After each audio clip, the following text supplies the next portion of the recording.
Rekha is running a comb through her hair. After combing her hair, when she brings the comb near some tiny pieces of paper, she notices that the comb is attracting those pieces of paper. Why do you think this happens?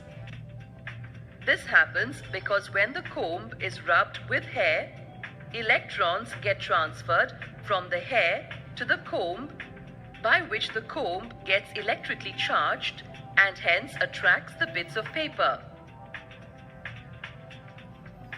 Bodies that on rubbing acquire the property of attracting light bodies, such as tiny pieces of paper, are said to be electrically charged.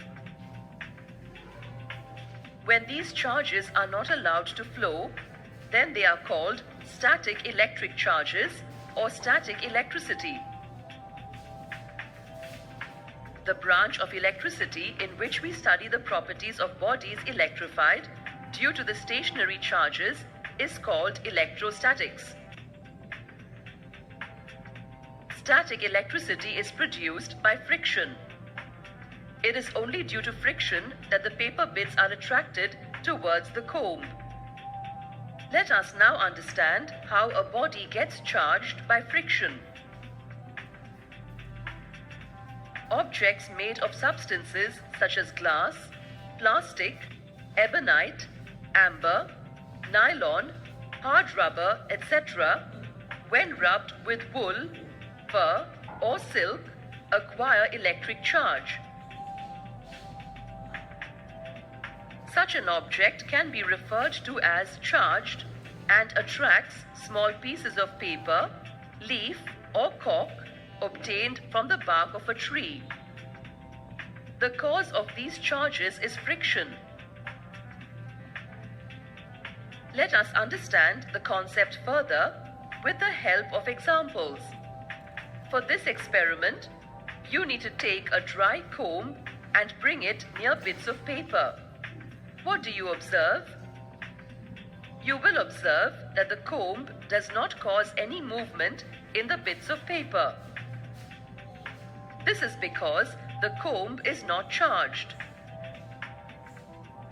Repeat the experiment with a comb that has been rubbed on dry hair. What do you observe now? You will observe that the bits of paper are now attracted to the comb. This is because the comb is now charged. Let us conduct another experiment. Take a glass rod and a piece of silk cloth and bring it near the bits of paper. What do you observe? You will observe that the silk cloth or the glass rod does not attract bits of paper. This is because neither the glass rod nor the silk cloth is charged. Now repeat the process, but this time rub the glass rod and the piece of silk cloth together before bringing it near the bits of paper. What do you observe? You will observe that the bits of paper get attracted to the glass rod and the piece of silk cloth. This is because after rubbing them together, both the glass rod and the piece of silk acquired a charge. The same is the case when an ebonite rod is rubbed with flannel or fur. Do you think it is always that the charged bodies attract other bodies? No, this is not so. Charged bodies also repel other charged bodies. This brings us to an important conclusion, that two charged objects having like charges repel each other, and two charged objects having unlike charges attract each other.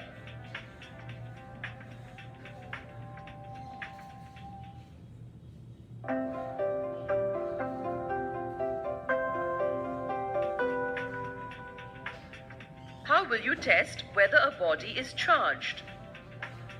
An electroscope is a device that is used to detect the presence of charge and identify the nature of charge on a body.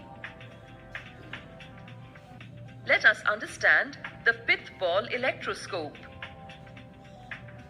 As shown in this figure, the electroscope consists of a small and light pith ball suspended by a silk thread from the hook of an insulating stand.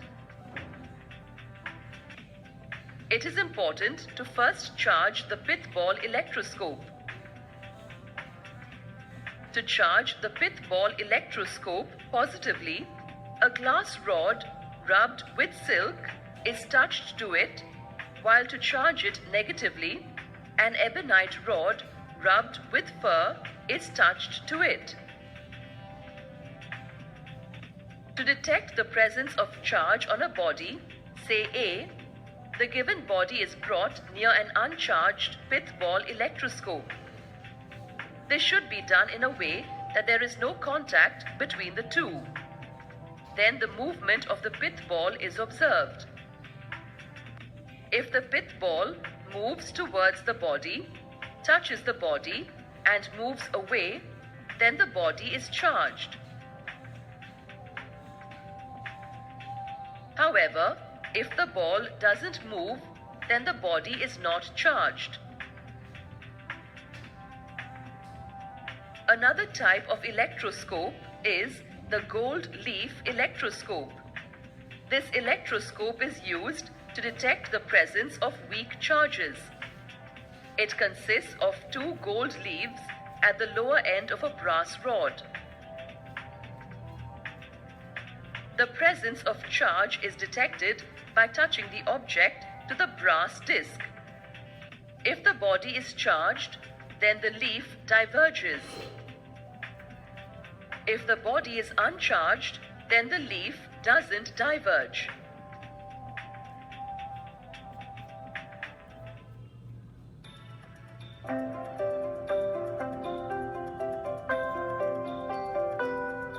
Let us now look at two examples of static electricity: electric sparks and lightning conductors.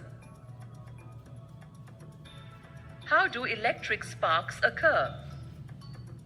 Electric sparks occur when the insulation between two charged bodies breaks down and electrons jump across the gap between the bodies. This discharge or flow of charges is seen as a spark along with a chit-chat sound, and the phenomenon of discharge is called sparking. Now, let us understand about lightning conductors. What is lightning? Lightning is a gigantic electric spark occurring between two charged thunder clouds or between a highly charged cloud and the earth. Lightning usually strikes the highest point in the area. This charge is conducted to the earth.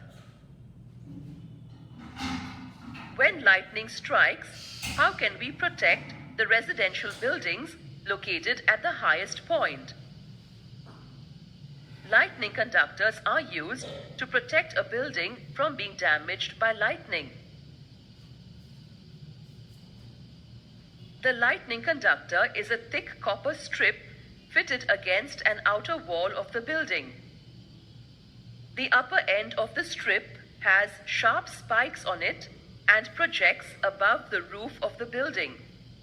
The lower end of the strip is buried deep in the ground. Let's now see how a lightning conductor controls the damage from lightning.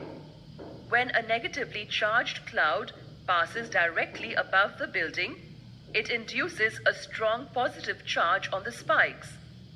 The charge passes to the lower end of the conductor and travels down to the earth. The high concentration of positive charge on the spikes repels positive ions present in the air, and they move towards the cloud at high speed. These fast-moving ions produce more ions by collision with gas molecules in air. The newly created ions also rush towards the cloud. The action is cumulative. Very soon, an avalanche of positive ions reach the cloud, and reduce the negative charge on it. Thus, with the help of the copper strip, charges are safely conducted to the earth without damaging the building.